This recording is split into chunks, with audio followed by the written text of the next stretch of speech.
Hello everyone, this is Taimur Alam, founder and director Blue Orbits. क्या हाल चाल है आप सबके। तो आज की ये कैजुअल पॉडकास्ट है हमारी उमर के साथ। ये मेरे पुराने कॉलीग हुआ करते थे किसी ज़माने में, लेकिन आजकल ये जर्मनी में और पिछले 4 साल से या उससे भी ज़्यादा जो है ये जर्मनी में है। तो आज की पॉडकास्ट का टॉपिक ये है कि हम इनसे पूछेंगे कि जर्मनी की मार्केट कैसी है, किस तरीके से वहाँ पे पहुँचा जा सकता है और क्या क्या चीज़ें वहाँ पे एक बंदे को जो पाकिस्तान से वहाँ माइग्रेट हो रहा है तो क्या क्या चीज़ें, क्या क्या बेनिफिट्स पाकिस्तान के मुकाबले में उसको मिलेंगे। तो ऑफ कोर्स तारुफ के तो मोहताज ये हैं ही, तो इनसे जानते हैं कि इनका तारुफ क्या है, इनका एक शॉर्ट इंट्रोडक्शन इनसे पूछता है। तो उमर, अपने बारे में कुछ बताइए, आपका पुराना एक्सपीरियंस एजुकेशन और जर्मनी में आप अभी क्या कर रहे हैं। सबसे पहले मैं तैमूर आपका बहुत बहुत शुक्रिया अदा करूँगा कि आपने मुझे Thank you. वो चांस दिया कि मैं आपके साथ एक पॉडकास्ट कर सकूँ। सेकेंडली, जो यहाँ से मैं जब माइग्रेट किया तो जाहिर सी बात है कि मुझे उस अपनी जो है चीज़ों को भी, जो मैंने यहाँ पे जितना मेरा एक्सपीरियंस था, तकरीबन यहाँ पे जो मैं वेब डेवलपमेंट करता था उसका मेरा एक्सपीरियंस 6 to 7 ईयर्स का था। तो मुझे उसके हिसाब से अपनी चीज़ें और भी जो वहाँ पे वीज़े की रिक्वायरमेंट थी वो भी फुलफ़िल करनी थी। तो उस वीज़े के अंदर जो है हमारी जो है लैंग्वेज भी आती थी, आपके वर्क एक्सपीरियंस के सारे जो भी एक्सपीरियंस लेटर्स हैं वो सब आते थे। और ऑब्वियसली क्योंकि हमने वहाँ पे बताना पड़ता है कि आपका वे ऑफ कम्युनिकेशन क्या होगा, तो मैंने आइल्स भी दिया था। ठीक तो है। ये सारी चीज़ें थी। और अभी जर्मनी में आप कहाँ काम कर रहे हैं और किस डेजिग्नेशन पे आप अभी है।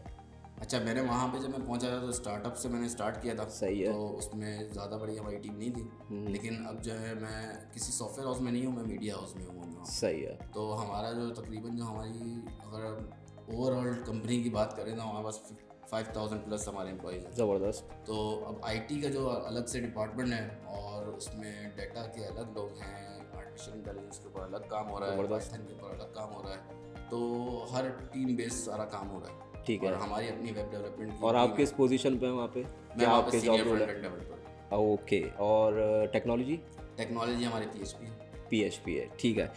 तो ये तो था इनका इंट्रोडक्शन। अब इनसे मज़ीद हम डिटेल में और बात करते हैं। तो मैं सबसे पहले तो मुझे यार ये बताएं, क्योंकि of course as a Pakistani, मैं खुद तो नहीं, अल्हम्दुलिल्लाह आपको पता है कि मलेशिया में तो ऑलरेडी हम लोग हैं ही, और जर्मनी जाने का मेरा तो कोई मूड नहीं है, लेकिन हमारी ऑडियंस को आप बताएं बिल्कुल एक शॉर्ट उसमें और क्विकली बताएं कि अगर पाकिस्तान का एक बंदा है, उसका एक्सपीरियंस टोटल पाकिस्तान का, वो कभी बाहर गया ही नहीं है, वो जर्मनी किस तरीके से जा सकता है। अच्छा देखिए तैमूर, इसमें बात यह है कि इसमें क्योंकि उन्होंने जो है ना बहुत सारी कैटेगरीज बनाई हुई है वीज़े की, और तरीके भी उसी हिसाब से हैं। तो जो सबसे शॉर्टेस्ट वे है ना, उसका तरीका तो ये है कि आप डायरेक्ट यहाँ से लिंक्डइन या जो भी आपके जॉब पोर्टल्स हैं उसके थ्रू अप्लाई करें और वर्क वीज़ा लें और डायरेक्ट चले जाएं जर्मनी। ये बिल्कुल ईजीएस्ट और सिंपलेस्ट वे है। इसमें आपने कुछ नहीं करना, आपने सिर्फ एक मेहनत करनी है, वो है कि जॉब अप्लाई करनी है, उनका इंटरव्यू और टेस्ट पास करना सही है। है। और उसके वो क्रेडेंशियल में अगर पाकिस्तान लिखा हुआ, पाकिस्तान के नंबर लिखे हुए सीवी पे, और वो यहाँ से वो कोई अप्लाई मसला करता नहीं है, वो है। कोई अच्छा। मसला नहीं है, क्योंकि आप अप्लाई कर रहे हो उस टाइम आप बता रहे हो उनको कि भाई मैं ठीक है। पाकिस्तान से अप्लाई कर रहा हूँ। और जो है वो इवन आपकी सीवी भी हो, क्योंकि आप ज़्यादातर लिंक्डइन प्रोफाइल के थ्रू जो है अप्लाई कर रहे हो तो उसमें आपकी प्रोफाइल आ रही होती है, आप पाकिस्तान का एक्सपीरियंस है। और उनको कोई मसला नहीं है इस बात से कि भाई आप पाकिस्तानी हो या आपने कहीं और काम किया और आपका अच्छा, इसमें मिनिमम एक्सपीरियंस की कोई रिक्वायरमेंट है कि इतना होना चाहिए।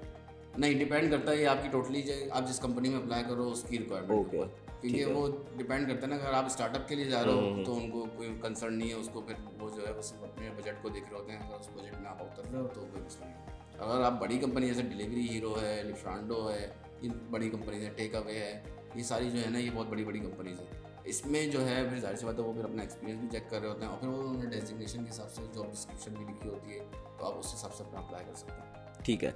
चले मज़ीद इसी पे मज़ीद सवालात हम करते हैं। तो उमर ये बताओ कि ये तो बड़ा सिंपल सा आपने तरीका बताया और बहुत सारे लोग ये कर भी रहे होंगे, लेकिन जो सबसे बेसिक जो एक सवाल आता है वो सब ये कहते हैं कि रिजेक्शन मिलती है, और क्या प्रीरिक्विजिट होते हैं कि इसके अलावा, मतलब अगर उसने जॉब पे अप्लाई किया हुआ और उसको रिजेक्शन मिल रही है तो वो किस चैनल से या कोई अदर वे अराउंड वो करके किस तरीके से जर्मनी पहुंच सकता है। तैमूर, सबसे पहली जो चीज़ इसमें जो है ना, जैसे मैंने आपको बताया, मैं जॉब सर्च वीज़े के ऊपर गया था, तो उसमें मैंने सबसे बेसिक चीज़ जो मैंने वहाँ पे अपनी मार्केट सर्च की, तो मैंने देखा कि हर जगह जो है वो लैंग्वेज ज़रूर मांग रहे हैं, जर्मन लैंग्वेज।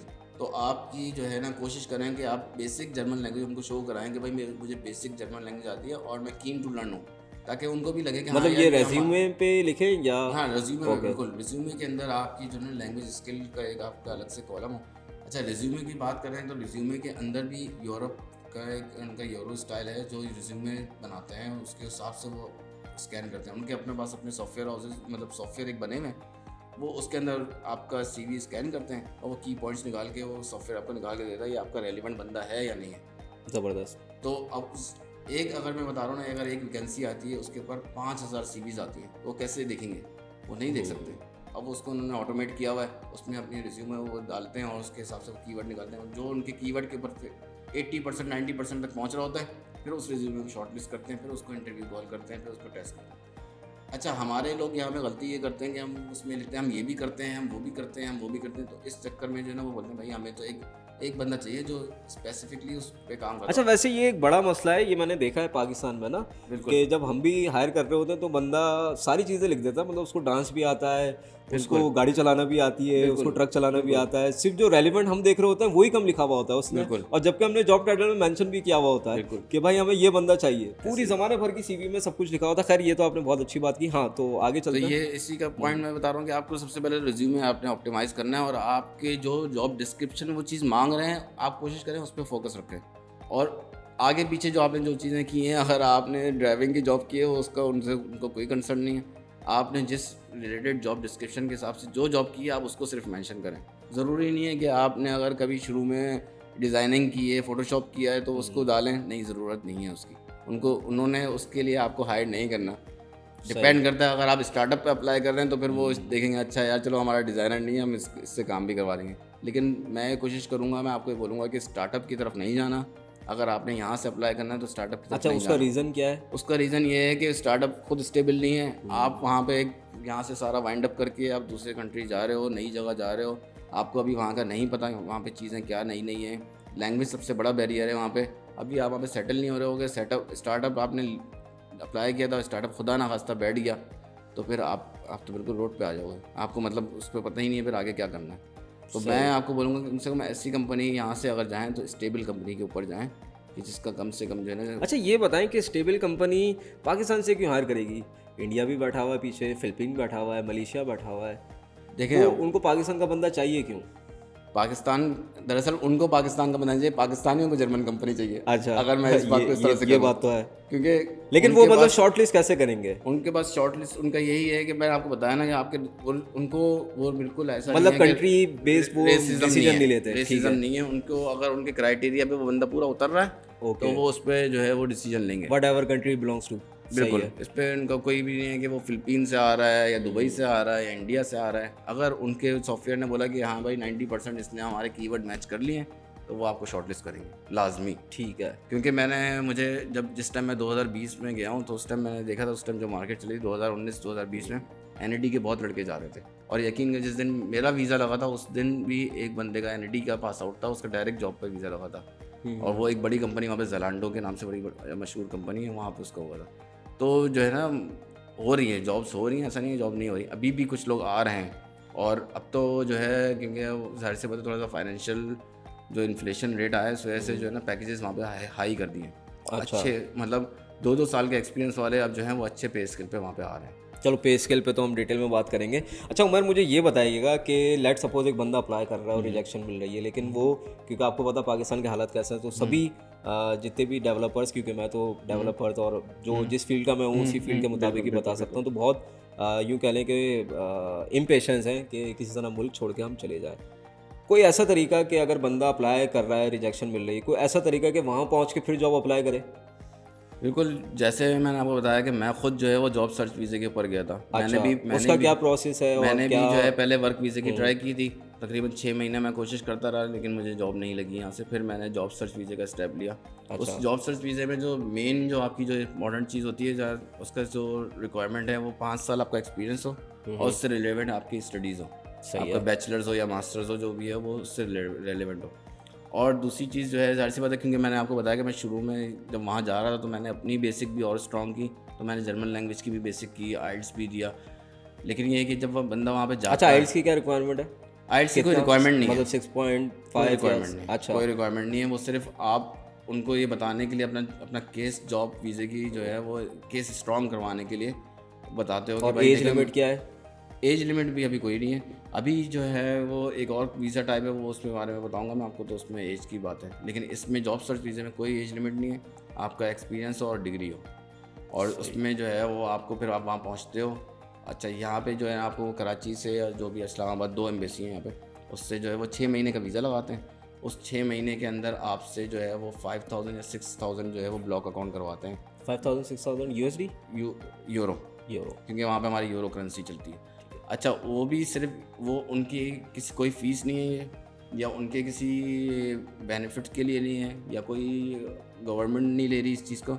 ये पैसे आपके अपने पैसे होते हैं। सिर्फ वो क्या करते हैं, यहाँ से वहाँ पे अकाउंट में आपके ट्रांसफ़र करवाते हैं। बोलते हैं आपका एक ऑनलाइन अकाउंट होगा, उसमें आप वो पैसे ट्रांसफ़र करें, और जब आप जर्मनी वहाँ पे लैंडेड कर देंगे तो आप उस अमाउंट को यूज़ करेंगे, ताकि आप जो है वहाँ पे गवर्नमेंट के ऊपर या किसी ऐसा ना हो कि आप वहाँ पे जाके आपके पास पैसे ही नहीं है। ये जो सऊदीया में पाकिस्तानी हरकत कर रहे हैं, भीख मांगने बिल्कुल, लग जाते हैं। जो है वो रोड पे बैठ के कुछ हरकतें कर रहा है, तो उससे बेहतर है कि सही भाई है। वो जो बोलते हैं भाई आपको हमने बजट बना दिया, अब आप इस, और वो भी ये नहीं कि बस जो आपका अमाउंट है वो सारा एक साथ नहीं देंगे आपको, वो भी मंथली बेस पे आपको डिस्ट्रीब्यूट करके देंगे, कि जो उनको पता है कि इतना खर्चा है पर मंथ पर बंदे का, तो वो उस हिसाब से जो है ना वो आपका हर मंथ अकाउंट में उतरता रहता है।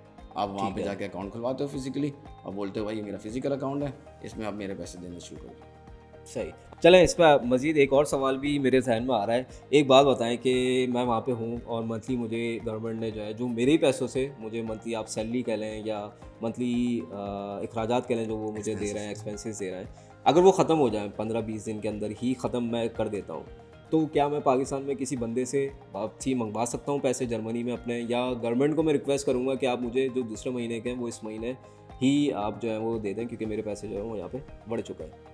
देखिए, उसमें वही मैंने आपको बताया कि सबसे पहली बात कि वो आपको सारे पैसे नहीं देते एक साथ, वो आपको मंथली हाँ, डिस्ट्रीब्यूट मतलब करते हैं, मंथली और उन्होंने ख़त्म हो वो जाए। एक पूरा जो है स्केल बनाया हुआ है। उनको पता है कि ये एक जो है नॉर्मल लाइफ स्टाइल गुजारने वाले के लिए ये अमाउंट काफ़ी है, इनफ, वेल इनफ है। और अगर जैसे आपको लगता है कि यार ये मेरे लिए नहीं होंगे, आप जाहिर सी बात है आप यहाँ पर लाइफ स्टाइल अपना गुजार रहे हो, आपको पता है कि मैं किस लाइफ स्टाइल का रहने वाला हूँ, और ये जो वहाँ से मुझे अमाउंट मिले वो मेरे लिए वेल इनफ नहीं है, तो आप जाते हुए ही जो है अपना कैश लेके जाओ। जैसे मैंने भी यही किया था, मुझे पता था कि भाई ये पैसा जो है जो वो दे रहे हैं वो मुझसे नहीं गुजारा हो पाएगा, उसमें मेरा बहुत कम है, तो उसके हिसाब से फिर मैंने कैश अपने साथ लेके गया। तो आपके पास 10,000 यूरो की लिमिट है जब आप एयरपोर्ट पे वहाँ उतरते हो। अगर आपकी 10,000 यूरो से नीचे है तो कोई मसला नहीं, आप लेके आ सकते हो कैश। ठीक है, ज़बरदस्त। अच्छा, इसमें ये बताएं मुझे कि लेट सपोज़ मैं वहाँ पे पहुँचता हूँ और जर्मनी पे, और अभी मैं अप्लाई कर रहा हूँ, और जाहिर सी बात है आपने जो बताया कि 6000 यूरो जो है वो आपके बैंक अकाउंट में, वो भी मंथली बेसिस में आपको मिल रहा है, लेकिन मैं चाह रहा हूँ कि मैं अपने एक्सपेंसेस और ज़्यादा अच्छे से कवर करूँ, यानी कि हर एक की ख्वाहिश होती है कि मैं वहाँ पे अच्छे लाइफ स्टाइल मेंटेन करके चलूँ, तो क्या वहाँ पे फ्रीलांसिंग कर सकते हैं? अच्छा, यहाँ पे तैमूर वही है कि लॉ एंड ऑर्डर वहाँ पे हर चीज़ का बना हुआ है, और उस पर बड़ी स्ट्रिक्टनेस है।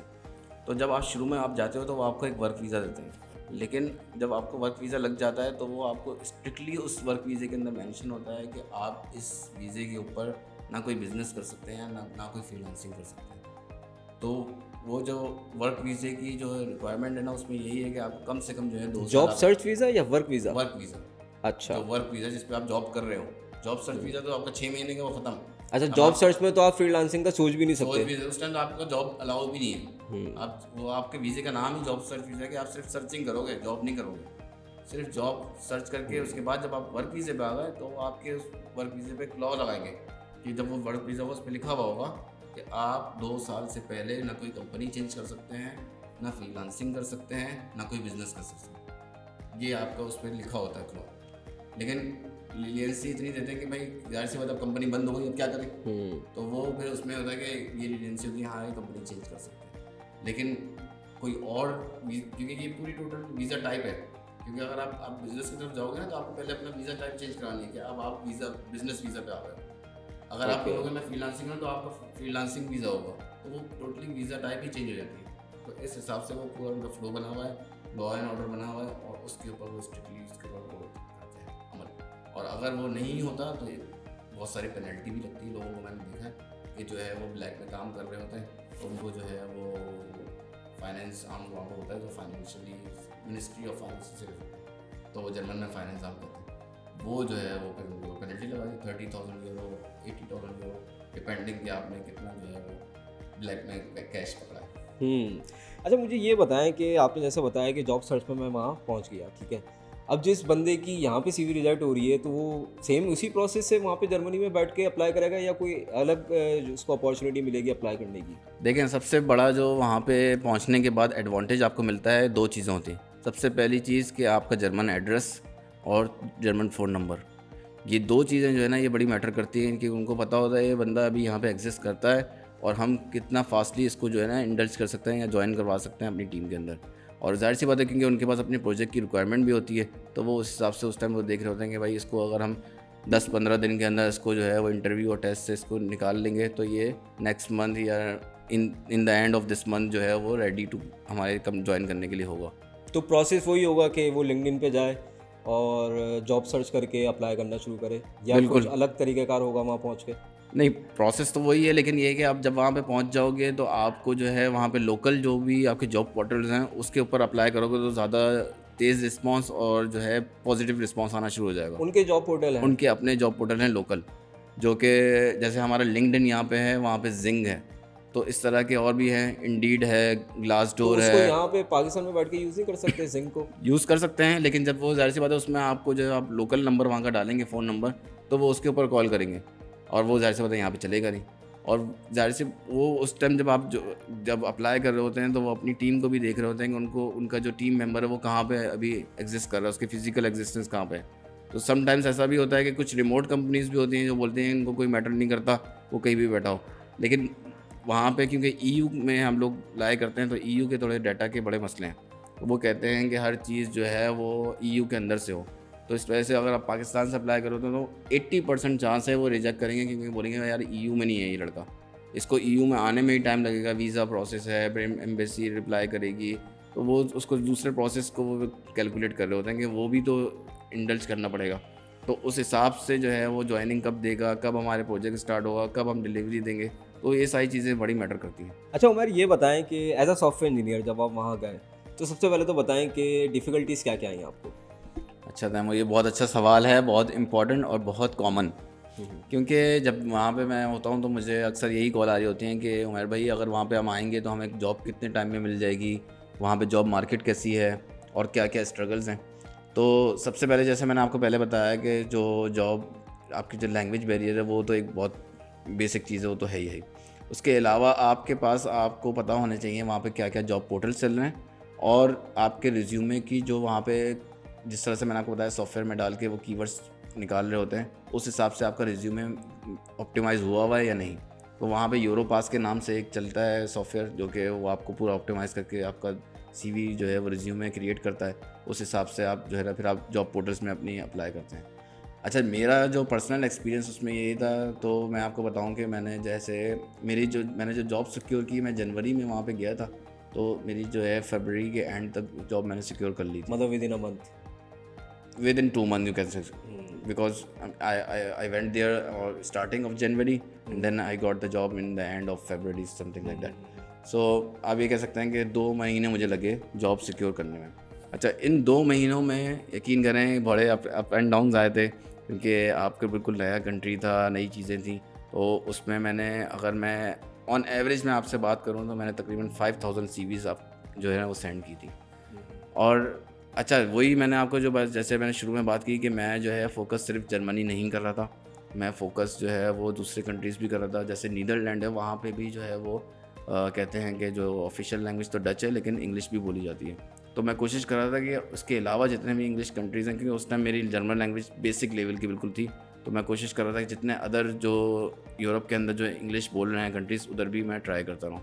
तो मैं हर जगह ट्राई कर रहा था, जितनी भी वहाँ पे जो है जॉब एक्सपोज होती थी, मतलब वहाँ पे फेस्टिवल लगते थे कि भाई सारी कंपनीज़ जो हैं वो, जिस तरह हमारे यहाँ पे एक्सपो सेंटर पे सारी कंपनीज़ आती हैं, इस तरह वहाँ पे जितनी भी एग्जीबिशन होती थी तो उसमें मैं कोशिश करता था कि जाऊँ और जो है ना उसके अंदर कोशिश करूँ कि हर जगह से कुछ ना कुछ अपना इनपुट लूँ और उस हिसाब से अपनी CV को तैयार करके दोबारा वहाँ पे फिर अप्लाई करूँ।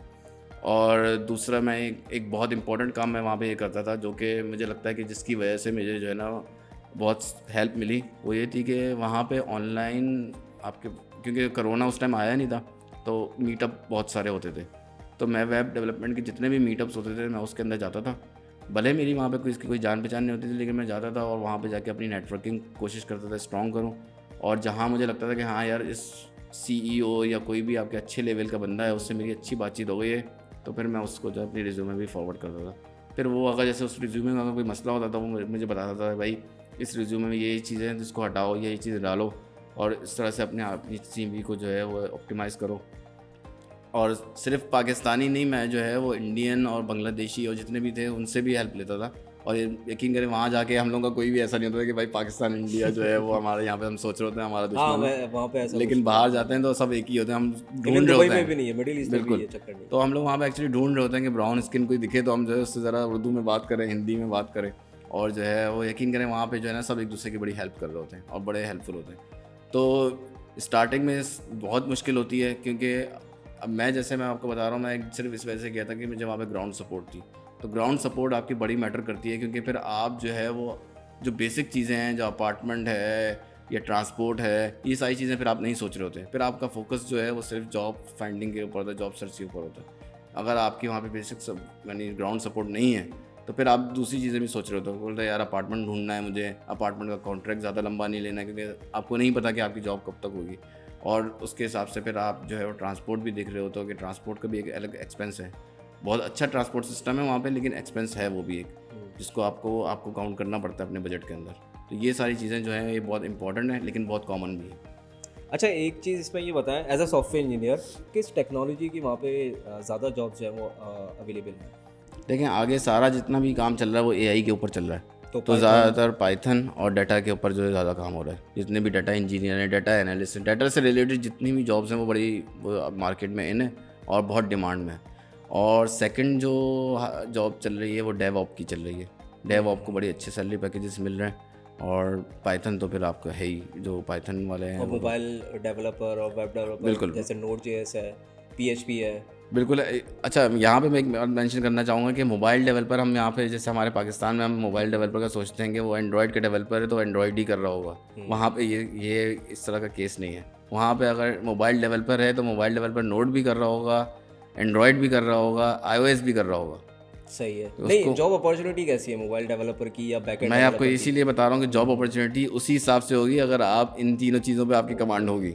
अगर आप बोलोगे मैं सिर्फ एंड्रॉयड करता हूँ तो शायद आप कहीं 50 के बाद कहीं आपका नंबर आ रहा हो कि रिज्यूमे में, क्योंकि वो आपको बताया ना मैंने कि सॉफ्टवेयर के अंदर वो डालते हैं आपका रिज्यूमे और वहाँ से कीवर्ड निकालते हैं। लेकिन अगर वो बहुत सारी चीज़ें उसमें डाल देगा तो अगेन हम उसी पॉइंट बहुत सारी चीज़ें हैं, एक देखें बहुत सारी चीज़ें, एक जैसे मोबाइल एप्लीकेशन डेवलपर है वो बोले कि मैं डेवऑप का काम करता हूँ, ये बहुत सारी चीज़ों में आएगा। लेकिन मोबाइल ऐप का बंदा बोले कि मैं एंड्रॉयड करता हूँ, फ्लटर भी करता हूँ, iOS भी करता हूँ, एंड्रॉयड भी करता हूँ, तो ये उसकी अपने रिलेटेड फील्ड की चीज़ है, आउट ऑफ द फील्ड नहीं है, उसके अपने सर्कल के अंदर, उसके अपने स्कोप के अंदर आ रही है ये चीज़। ये वाली चीज़ मतलब फ्रंट एंड का है तो वो सिर्फ फ्रंट एंड की टेक्नोलॉजी मेंशन करे। फ्रंट एंड में भी अगर मोबाइल का है तो कहीं उसने React.js ना लिखी हुई हो तो ये भी दैट मैटर्स अ लॉट कि वो अगर मोबाइल डेवलपर अपने आप को शो कर रहा है और चाह रहा है कि मेरी मोबाइल एप्लीकेशन डेवलपर की जॉब हो तो वो उससे रिलेटेड ही जो है ना रेलिवेंट एक्सपीरियंस जो है ना वो डाले उसमें। अच्छा, यहाँ पे मैं आपसे एक एक्सपीरियंस शेयर करना चाहूँगा कि हमारे जैसे मैंने हमारे एक दोस्त हैं, उन्होंने अप्लाई किया कंपनी में, उन्होंने अप्लाई किया फुल स्टैक डेवलपर के लिए। अब फुल स्टैक डेवलपर पे क्योंकि एक कंपनी अगर फुल स्टैक डेवलपर हायर करी है तो उसका मतलब ये है कि वो HTML CSS भी कर रहा होगा और बैक एंड की सर्विसेज भी संभाल रहा होगा मोबाइल के लिए। लेकिन हमारे यहाँ कॉन्सेप्ट ये है कि यार मैं तो फुल स्टैक डेवलपर हूँ और जो है मैं HTML CSS ये बहुत छोटी चीज़ें हैं, मैं नहीं करूँगा। तो ये वहाँ पे ये एटीट्यूड नहीं होता। वहाँ पे बोलते हैं कि भाई अगर आपने फुल स्टैक का मतलब है कि फ्रंट एंड भी एंड बैक एंड भी, तो आपने दोनों चीज़ों को कवर करना है। तो ये वाली चीज़ें हमारे यहाँ पे है कि यार मैंने अगर बैक एंड कर लिया तो मैं तो फ्रंट एंड तो हाथ नहीं लगाऊंगा। लेकिन वो कंपनी बोलती है आप फुल स्टैक किस बात क्यों करें? अगर आप फुल स्टैक हो तो इसका मतलब आप सब कुछ करोगे। आपने खुद बोला कि मैं फुल स्टैक हूँ। तो ये वाली चीज़ें जो हमारे वालों का थोड़ा सा एटीट्यूड होता है वो थोड़ा सा एटीट्यूड चेंज करना पड़ेगा। और जाहिर सी बात है आपको उनकी नीड है, उनको आपकी नीड नहीं है। एग्जैक्टली वो वहाँ पे उनके पास आप यकीन करोगे, मैं आपको जैसे मैं बता रहा हूँ क्योंकि मैं रह चुका हूँ, क्योंकि मैं स्टार्टअप में गया था तो उन्होंने मुझे CTO बनाया हुआ था वहाँ पे। तो जब मैं वहाँ से जब रिज़ाइन दे के निकल रहा था तो मुझे वहाँ पे अपनी अच्छा, ये वैसे भी पाकिस्तानी डेवलपर्स की जो है ना एक मिसकंसेप्शन है, एक थिंकिंग है कि अगर हम किसी को जॉब के लिए कॉल करते हैं तो वो ये समझता है कि हमें उसकी जो है ना ज़रूरत है, जबकि ऑल्दो के है लेकिन आपको ज़्यादा ज़रूरत है, जब भी तो आपने अप्लाई किया है। तो आप मतलब एटीट्यूड ना दिखाए ना, आप उससे रेलिवेंट ही आप जवाब दें। आप अनबन क्षण जो है ना वो जवाब दे रहे होते हैं, अपना एटीट्यूड दिखाने की कोशिश कर रहे होते हैं कि I am a senior one, तो मेरी जो है वो प्रोटोकॉल भी मुझे वैसा होगा। तो ये कन्फ्यूजन तो खैर दूर करें, वो पाकिस्तान में भी अप्लाई होती है सेम चीज़ जो है। दूसरा ये कि अगर आपको लगता है कि नहीं आप सिर्फ बैकएंड के डेवलपर, मतलब आपको आती है फ्रंट एंड लेकिन आपको बैकएंड के डेवलपर, तो आप बैकएंड के लिए अप्लाई कर दें। उनके पास हर तरह की वैकेंसियाँ है। अब आपने फुल स्टैक डाला तो इसका मतलब आप फुल स्टैक हो। और अगर आपको लगता है नहीं यार मैं जो है पूरा जो प्रोसेस चेंज करना चाहता हूँ, तो उस प्रोसेस चेंज के अंदर फिर आप फिर मैनेजर लेवल के लिए अप्लाई करें। आप चाह रहे हैं कि मैं डेवलपर भी रहूँ, प्रोसेस भी चेंज कर दूँ और जो है मेरी मर्ज़ी की मैं डेवलपमेंट करूँ, तो ये तो पॉसिबल नहीं है। ये तो फिर आप यही बोल रहे हो कि मैं चौकीदार हूँ लेकिन घर का मालिक भी हूँ। ऐसा नहीं हो सकता। एग्जैक्टली। या तो आप मालिक बनो या चौकीदार बनो, दोनों से भी एक सही। चीज़ होगी। अच्छा, जॉब सर्च पे क्योंकि हम आईटी इंडस्ट्री के हैं तो आईटी इंडस्ट्री की बात कर रहे हैं और ज़्यादा बात इसी की होने वाली है, लेकिन फिर भी एक बीच में एक सवाल है कि अगर कोई नॉन आईटी का बंदा हो तो वो भी जॉब सर्च वीज़ा अप्लाई कर सकता है? बिल्कुल। वहाँ पे अभी जैसे यहाँ पे इन्होंने जो है ना न्यू लॉ इनके पास हो रहे हैं मल्टीपल, क्योंकि जॉब शॉर्टेज, लेबर शॉर्टेज वहाँ पे बहुत ज़्यादा हो गई है। अभी जो है ना उनको जो है ना, पहले जब मैं जिस टाइम पे गया था उस टाइम सिर्फ जो इनकी लेबर शॉर्टेज थी वो आईटी थी और डॉक्टर्स थे। लेकिन अब जो है इन्होंने यकीन करें कि जो है इंटरनेशनल ट्रक ड्राइवर्स भी चाहिए इनको, नर्स भी चाहिए, मतलब हर छोटे लेवल पे भी अब इन्होंने जो है ना लेबर शॉर्टेज हो गई है इनको। तो वो जो ट्रक ड्राइवर हमारे पास अप्लाई कर रहे हैं ना कैरियर्स एट ब्लू ऑर्बिट्स में, तो वो चले जाएं और देख लें भाई जॉब सर्च पे, यार हमारे पास अप्लाई नहीं किया करो क्योंकि हमें सिर्फ डेवलपर्स चाहिए होते हैं और प्रोजेक्ट मैनेजर, डिज़ाइनर्स, मतलब आईटी रिलेटेड चाहिए होता है। तो खैर आप पार्ट बिल्कुल। तो उसमें अब इन्होंने, क्योंकि उसमें भी बहुत सारी रिलैक्सेशन वो इस तरह की दे रहे हैं कि जब आप वहाँ से पाकिस्तान से अप्लाई कर रहे हो या किसी और कंट्री से अप्लाई कर रहे हैं, तो उसमें जो है वो पहले बोलते थे नहीं आपके पास यूरोप का अगर लाइसेंस है तो आप यहाँ पे अप्लाई कर सकते हो, या लाइसेंस या कोई भी चीज़ है वो यूरोप से रेलेवेंट है तो आप आ सकते हो। लेकिन अब वो भी उन्होंने रिलैक्सेशन दे दिया कि उन्होंने बोला नहीं अगर आपके पास इंटरनेशनली लाइसेंस है तो कोई मसला नहीं, आप उस पर भी आप अप्लाई कर सकते हो। और दूसरा चीज़ ये कि जब मैं वहाँ पे गया था उस टाइम ये रिस्ट्रिक्शन भी थी गवर्नमेंट की तरफ से कि जो भी कंपनी एम्प्लॉयर जो है वो एम्प्लॉय को हायर कर रहा है उसको रीज़न देना पड़ता था गवर्नमेंट को कि वो फॉरेनर को क्यों हायर कर रहा है, लोकल को क्यों नहीं हायर कर रहा। तो ये क्योंकि अब इतनी लेबर शॉर्टेज हो गई है कि उन्होंने बोला भाई ये लॉ भी हटाओ, इसकी वजह से भी जो है ना हमारे जो है ना कंपनीज वो हायरिंग में थोड़ा सा उनको मुश्किलात हो रही है। तो बहुत सारी चीज़ें वो रिलैक्सेशन कर दी है उन्होंने। बाकी वीज़े के अंदर रिलैक्सेशन कर दी है, पीआर के अंदर रिलैक्सेशन कर दी है, नेशनैलिटी के अंदर रिलैक्सेशन कर दी है, और आगे भी बहुत सारे इनके प्लान हैं कि फॉरेनर्स के लिए जो है ना ईजी करना है। क्योंकि बहुत सारे लोग वहाँ पे जर्मनी आ तो रहे हैं लेकिन क्योंकि वो लैंग्वेज बैरियर है और ब्यूरोक्रेसी के थोड़े से इश्यूज़ हैं, तो इस चक्कर में लोग वहाँ से मूव करके कनाडा चले जाते हैं। तो वो रुक नहीं पा रहे, जो आ भी रहे हैं लेकिन रुक नहीं पा रहे। तो उनको रोकना है कि वो क्या वजह है कि क्यों नहीं रुक पा रहे, वो सारी चीज़ें वो उसको अभी सेटल डाउन कर रहे हैं। और मेरी जो होप है वो यही है कि 2024 में ये टोटली जो है लॉ चेंज हो जाएगा इमिग्रेशन का। ठीक है। अच्छा, मुझे ये बताइएगा कि रिमोट पोजीशन की क्या अपॉर्चुनिटी है वहाँ पे? मतलब अगर मैं पाकिस्तान से बैठा हुआ रिमोट जॉब ढूंढने की कोशिश करता हूँ, रिमोट डेवलपर्स, क्योंकि डेवलपर्स तो कहीं भी बैठ के जो है वो काम कर सकता है, तो वो अपॉर्चुनिटी मिल सकती है? बिल्कुल। मैंने जैसे आपको स्टार्टिंग में बताया टोटली डिपेंडिंग ऑन कंपनी है। अगर कोई इंटरनेशनल कंपनी है जो कि यूएस और कनाडा में डील कर रही है तो वो तो आपको दे देती है इस तरह की फ्लेक्सिबिलिटी। लेकिन जो है कोर जो यूएस जर्मनी बेस्ड या ईयू बेस्ड कंपनी है ना, वो मोस्टली जो है वो आपको अलाउ नहीं करती, क्योंकि वहाँ पे उनके जो है डाटा के बहुत ज़्यादा इश्यूज़ हैं। वो बोलते हैं कि हमारा डाटा जो है ना वो ईयू से बाहर नहीं जाना चाहिए। इसलिए आप देखेंगे अगर कोई वेबसाइट भी अगर आप उसकी खोलेंगे या ऐप भी खोलेंगे, सबसे पहले आपसे जो है ना कंसर्न उसका लेते हैं, जो डाटा प्रोटेक्शन का जो है वो आपसे लेते हैं कि भाई आप इसको येस और नो कर लेंगे, आपकी डिटेल ले या नहीं ले। तो ये बहुत इंपॉर्टेंट चीज़ वहाँ पे कंसिडर की जाती है। और इस पर जो है मुझे याद है लास्ट टाइम जो है वो बिलियंस ऑफ डॉलर का जो है वो पेनल्टी लगी थी टिकटॉक को। तो वो जो है उसने जो है ये डाटा प्रोटेक्शन को उसने सिक्योर नहीं किया था और जो है लोगों का डाटा जो है वो सबके पास डाउनलोड हो रहा था, तो वो उस पर जो है बिलियंस ऑफ डॉलर्स की जो है उनके ऊपर पेनल्टी लगाई थी। तो ये बहुत इंपॉर्टेंट चीज़ है वहाँ के लिए। वो लोग बोलते हैं कि हमारा डाटा जो है वो ईयू से बाहर नहीं जाना चाहिए, तो इस वजह से जो है वो रिमोटली भी बहुत कम लोगों को अलाउ कर रहे होते हैं अनटिल अनलेस जो है बहुत ज़्यादा इमरजेंसी हो या कोई मसला हो तो। अच्छा, इसमें एक चीज़ मुझे बताइएगा कि डेवलपर वहाँ पे जाता है, अप्लाई करता है, इंटरव्यू का प्रोसेस क्या होता है? जैसे पाकिस्तान में बंदा है तो उसको तो पता है कि इंटरव्यू का प्रोसेस ये है, तो इसके बारे में कुछ बताएं, क्या टेक्निकल कितने राउंड्स होते हैं और डिफ़िकल्टी लेवल क्या होता है? इस हवाले से कुछ गाइड करें। अच्छा, वहाँ पे सबसे पहले दोबारा बात इसी बात है कि कंपनी क्या है, कंपनी के ऊपर भी डिपेंड होता है।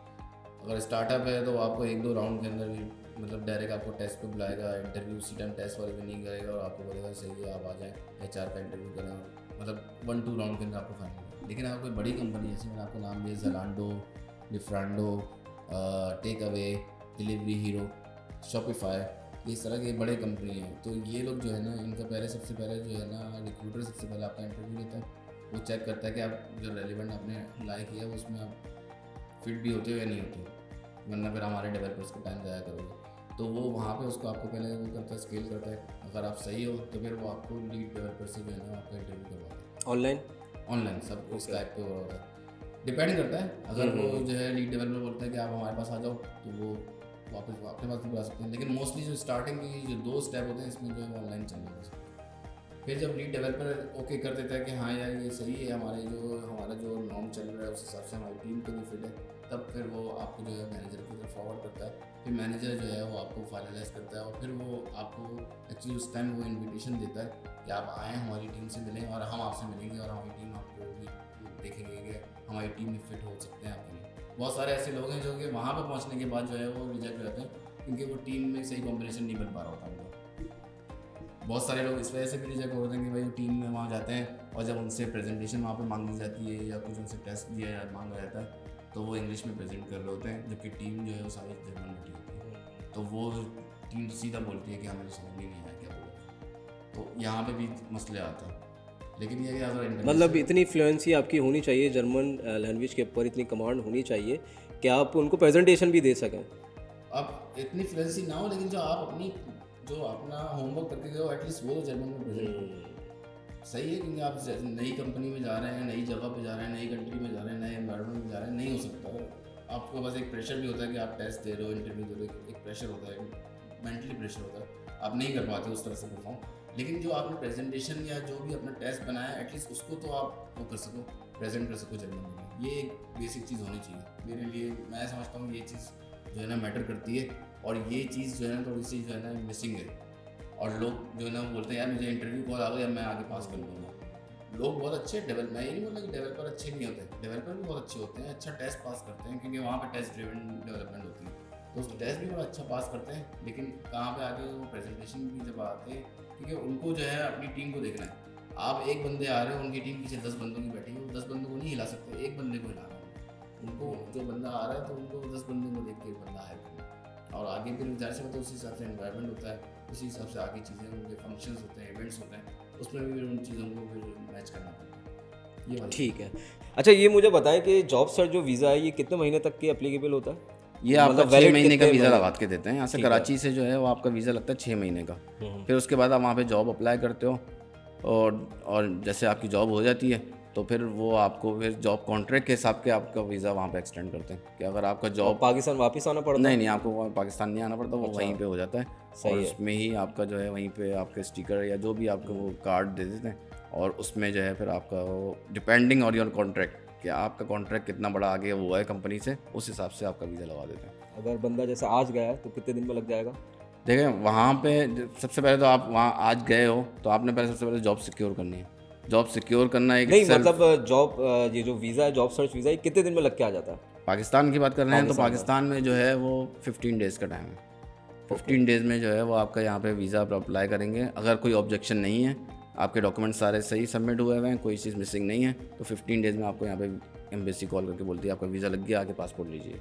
चलें ये तो हो गया कि जॉब सर्च वीज़ा से भी आप वहाँ पहुँच सकते हैं। अगर यहाँ पे आप अप्लाई कर रहे हैं और रिजेक्शन मिल रही है तो आप जॉब सर्च वीज़ा भी ले सकते हैं, जिसके बारे में उमर ने बताया कि विद इन 15 डेज़ जो है वो आ जाता है और फिर 6 महीने तक वो वहाँ पे वैलिड होता है। वहाँ जाएँ, जॉब सर्च करें, अप्लाई करें, अगर वहाँ पे आप हायर हो जाते हैं तो फिर आपको वहाँ पे जो है वो स्टे मिल जाएगा। तो उसकी फिर वीज़ा चेंज हो जाता है फिर उसका, अगर वहाँ पे वो सिलेक्ट हो जाता है, किसी कंपनी में अप्लाई कर लेता है। बिल्कुल, उसका फिर ये प्रोसेस है तैमूर के जो है जब आप वहाँ पे अप्लाई करते हैं और आपकी जॉब सिक्योर कर लेते हो आप, तो फिर आप वहाँ के जैसे जर्मन वर्ड है ऑसलेंडर बिहोर्ड है, तो वो वहाँ पे फॉरेन ऑफिस इंग्लिश में कहते हैं उसमें, फॉरेन ऑफिस पे आप ईमेल चलाते हो कि भाई मेरी जॉब हो गई है, अब मुझे जो है ना ये कॉन्ट्रैक्ट है, आप प्लीज़ मुझे जो है ना एक अपॉइंटमेंट दे दें जिसमें आपका वीज़ा मेरा एक्सटेंड हो जाए।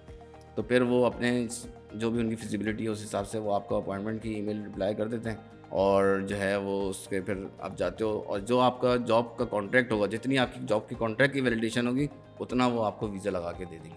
सही। अच्छा, मतलब वहाँ पे जो जॉब जो है वो कॉन्ट्रैक्ट बेस होती है या कॉन्ट्रैक्ट बेस होती है, पर ईयर आपकी सैलरी डिसाइड होती है, पर मंथ नहीं होती, पर ईयर होती है वहाँ पे। पर ईयर होती है? और कॉन्ट्रैक्ट मतलब कि कोई लिमिटेड टेन्योर के लिए करते हैं या जिस तरह डिपेंड जैसे करता है ये पाकिस्तान भी, में होता है कि बस हायर हो गए, अब जब तक आप रिज़ाइन नहीं करते या फायर नहीं होते? डिपेंड करता है ये टोटली कि आपकी जो कंपनी साइज़ है वो क्या है और कंपनी की अपनी पॉलिसीज़ क्या है। क्योंकि जैसे मैं शुरू में जब गया था तो उनका जो है, अच्छा अब तक जो है मैं 4th कंपनी में जॉब कर रहा हूँ। ये मेरी 4th कंपनी है वहाँ पे बर्लिन में, जो मैं जहाँ पे जॉब कर रहा हूँ। तो शुरू की जो 2 कंपनी थी उन्होंने मुझे लिमिटेड कॉन्ट्रैक्ट दिया था। एक ने मुझे 1 साल का कॉन्ट्रैक्ट दिया था, एक ने 2 साल का कॉन्ट्रैक्ट दिया था। तो ये बताएं कि ये आपकी अपनी हरकतों की वजह से जॉब चेंज हो रही है आपकी या कोई अलग रीज़न है? नहीं, दरअसल वही, आप जैसे मैंने आपको बताया कि मैं जॉब सर्च वीज़े पे गया था, तो मेरे पास एक 6 मंथ की वैलिडेशन थी कि मुझे इससे पहले पहले वीज़ा चेंज करना है। तो उस टाइम मेरी प्रायोरिटी जो थी वो वीज़ा थी। मेरी प्रायोरिटी उस टाइम जॉब नहीं थी या कंपनी नहीं थी, किस तरह की कंपनी है। लेकिन उस टाइम जब मेरा वीज़ा, जब मुझे लगा कि हाँ अब मैं सिक्योर हूँ, फिर उसके बाद मैंने जॉब स्विच करने की चीज़ें देखी और फिर अपनी सैलरी को भी देखा और ग्रोथ देखी अपनी। फिर ये सारी चीज़ें मैंने स्टेप बाय स्टेप उसको चेंज करता गया और उस हिसाब से फिर मैं अपनी जॉब स्विच की। तो अभी जो मैं करंट हूँ वो मीडिया हाउस में हूँ और हमारे जो तकरीबन 5000 प्लस जो एम्प्लॉयज़ हैं और हमारी हर चीज़ की एक अलग टीम बनी हुई है, हर एक टेक्नोलॉजी के ऊपर काम हो रहा है और वन ऑफ द कह सकते हैं कि बिगेस्ट जर्मनी का जो है वो मीडिया हाउस है। ज़बरदस्त। अच्छा, पहली तो ये हो गई कि आप यहाँ से बैठ के अप्लाई करें और चांस के ऊपर है कि आपको वो सिलेक्ट करते हैं, शॉर्ट लिस्ट करते हैं, तो फिर आपको इंटरव्यू के लिए कॉल करेंगे। सेकंड, जो सबसे अच्छा उन्होंने बताया कि जॉब सर्च वीज़ा लें, 15 दिन के अंदर आपके लग जाएगा, रिक्वायरमेंट उन्होंने बता दी है। और फिर वहाँ बैठ के आप उनके पोर्टल से अप्लाई करें, अपना जर्मनी का एड्रेस डालें, जर्मनी की फ़ोन नंबर डालें, तो चांसेस आपके जो है वो बढ़ जाता है कि आपको वो इंटरव्यू की कॉल कर लें। अच्छा तैमूर, यहाँ पे मैं एक चीज़ ऐड करना चाहूँगा कि वहाँ पे जाके अप्लाई करने में आपके पास एक और भी बेनिफिट मिलता है, वो ये है कि आपके पास पूरा यूरोप खुल जाता है। आप सिर्फ जर्मनी में नहीं और भी दूसरे कंट्रीज जितने भी यूरोप के, क्योंकि आपका जो यहाँ पे वीज़ा लगता है उसमें वो शेंगन वीज़ा होता है। वो आप यूरोप के जो EU से जितने भी एफिलिएटेड कंट्रीज़ हैं उन सब में जो है वो आप बग़ैर वीज़े के मूव कर सकते हैं। तो आपके पास एक और मार्केट पूरी खुल जाती है कि आप सिर्फ जर्मनी नहीं, जर्मनी के साथ ऑस्ट्रिया है, नीदरलैंड्स है और भी जो दूसरे फ्रांस है, ये सारे कंट्रीज़ आपके खुल जाते हैं। तो इसमें भी आप डायरेक्ट जो है वो अप्लाई कर सकते हैं वहीं से बैठ के। अच्छा, ये जो जितने यूरोपियन कंट्रीज़ हैं, इन सब में उन लैंग्वेज का एक बैरियर है? जैसे जर्मनी में जर्मन लैंग्वेज का एक है, तो सबका ही एक बैरियर है? यूरोप के बस एक यही डिसएडवांटेज है और जिसकी वजह से मैं कहता हूँ कि कंपटीशन भी कम है, वो सिर्फ यही वजह है कि हर कंट्री की अपनी जो है वो लोकल लैंग्वेज चल रही है और वो उसी को प्रेफर करते हैं। मतलब आपकी रेज्यूमे पे वो लिखी हुई हो, अगर आप जिस कंट्री के आप चाह रहे हैं कि मेरी यहाँ पे जॉब हो, तो उसकी आपको लैंग्वेज आना ज़रूरी है। बिल्कुल। और यूरोप में सबसे ज़्यादा जो लैंग्वेज बोलने जाने में वो सेकंड नंबर पे वो जर्मनी है, ना फर्स्ट नंबर पे आई थिंक स्पेनिश है। तो जो है क्योंकि स्पेनिश हर जगह चल रही होती है, लेकिन सेकंड नंबर पे जर्मन है और जर्मन इटसेल्फ जर्मनी नहीं ऑस्ट्रिया में भी चल रही होती है और रशिया में भी चल रही होती है। तो ये आपका एक एडवांटेज है कि आप सिर्फ जर्मनी में नहीं और भी जगह पे अप्लाई कर सकते हो। अच्छा, आपने जर्मनी क्यों चुना? मतलब यू मे चूज़ के फ्रांस है एक अच्छा ऑप्शन, नेदरलैंड एक अच्छा ऑप्शन है, जहाँ पे तो कंसिडर ये किया जाता है कि मोस्ट हैप्पीएस्ट नेशन जो है वो नेदरलैंड कंसिडर की जाती है, तो व्हाई नॉट कि आपने जर्मनी ही क्यों सेलेक्ट किया? तैमूर, ये बड़ा अच्छा सवाल आपने किया, लेकिन वही बात है ना कि जब बंदा आप कहीं माइग्रेट कर रहा होता है तो वो अपनी ग्राउंड सपोर्ट भी चेक करता है। अब मैं एक नई जगह जा रहा हूँ जहाँ पे लैंग्वेज भी नई है, सब कुछ नया है, एनवायरनमेंट नया है, वहाँ के लोग नए हैं, बिल्कुल सब कुछ मेरे लिए नई चीज़ है। तो अगर मेरे पास वहाँ पे ग्राउंड सपोर्ट भी नहीं है तो वो तो फिर मेरे लिए बहुत मुश्किल हो ग्राउंड जाएगा। सपोर्ट से आपका क्या मतलब? ग्राउंड सपोर्ट का मतलब कि वहाँ पे जो लोग मौजूद हैं जो पहले से जा चुके हैं उनसे मेरा इंटरेक्शन, उनका मेरी कनेक्टिविटी कितनी है। अब क्योंकि जब मैं इस माइग्रेशन के प्रोसेस को चूज़ कर रहा था तो उस टाइम मेरे जहन में जो फाइनलाइज हुआ था वो न्यूजीलैंड और जर्मनी हुआ था। और जर्मनी की वजह सिर्फ यही थी कि मेरे वहाँ पे बेस्ट फ्रेंड्स जो हैं वो वहाँ पे एग्जिस्ट कर रहे थे और वो जॉब कर रहे थे और वहाँ पे फिज़िकली उनकी अपीयरेंस थी। तो मुझे ये था कि यार जब मैं वहाँ पे लैंड करूँगा तो मेरे पास वहाँ पे कोई हो बंदा जो मुझे वहाँ पे सपोर्ट करे, बेसिक सपोर्ट में मुझे वहाँ पे मौजूद हो। तो उसके बाद फिर जाहिर सी बात है ये सारी चीज़ें मैं चेक कर रहा था ऑस्ट्रेलिया में भी, कनाडा में भी और बाकी दूसरे कंट्रीज़ में। तो यूरोप के अंदर स्पेसिफिकली जर्मनी और फिर उसके अंदर स्पेसिफिकली मैं बर्लिन सिर्फ इसी वजह से गया था कि वहाँ पे मेरी जो है वहाँ पे कनेक्टिविटी ज़्यादा अच्छी थी। ठीक है, चले आए अब इनसे मज़ीद डिटेल में और बात करते हैं, क्योंकि हमारे साथ तो अभी ये मौजूद है और फारिग ही हैं यहाँ पे पाकिस्तान में। तो जितने चाहे सवाल हम इनसे कर सकते हैं, ऑफ कोर्स ये बुरा नहीं मानेंगे। तो अच्छा, दूसरा सवाल मेरा ये है कि ये बताएं कि जर्मनी में अगर बंदा एक पहुंच जाता है और जॉब अपनी सिक्योर कर लेता है, तो क्या नेशनलिटी अवेल कर सकता है? अच्छा, इसमें भी जो है ना हमारे पास जो है ना उन्होंने जर्मनी ने बहुत सारे स्टेप्स बनाए हुए हैं हर चीज़ के। तो अगर आपकी एक सैलरी की थ्री शॉर्ट है, अगर उसको आप नहीं रीच करते हो तो आपका एक नॉर्मल वर्क वीज़ा अप्लाई कर तो सकते वो हो। कितनी है सैलरी? अच्छा, वो जब मैं गया था तो वो उस टाइम जो है उन्होंने 45,000 पर ईयर रखी हुई थी, लेकिन अभी यूरो बिल्कुल। और अभी जो है वो क्योंकि इनके पास लेबर शॉर्टेज है तो वो उन्होंने अब कम करके 38-39 के करीब कर दिए। तो इससे फ़ायदा ये होता है, सबसे पहला तो ये है कि आपकी जो है जब आप वो उसको जो आप थ्री शॉट क्रॉस करते हो ना, तो उसको नाम कहते हैं, जो उस वीज़े को कहते हैं ब्लू कार्ड। तो वो कहते हैं कि भाई ये वाला ये इससे ऊपर आपकी सैलरी है तो आप ब्लू कार्ड के लिए अप्लाई करोगे, इससे नीचे है तो वो नॉर्मल वर्क वीज़े पे अप्लाई करोगे। अगर आपके पास ब्लू कार्ड है तो आप पीआर के लिए सबसे कम, मतलब अगर आपने लैंग्वेज के सर्टिफिकेशन वगैरह कर लिए तो आप 21 मंथ्स के अंदर आप एलिजिबल हो जाते हो पीआर के लिए। ये सबसे अच्छा इसका बेनिफिट है कि आप जो है बिल्कुल 21 मंथ्स पता भी नहीं चलते, आप 2 साल से भी कम का अर्सा आप उसमें आपको पीआर मिल जाती है।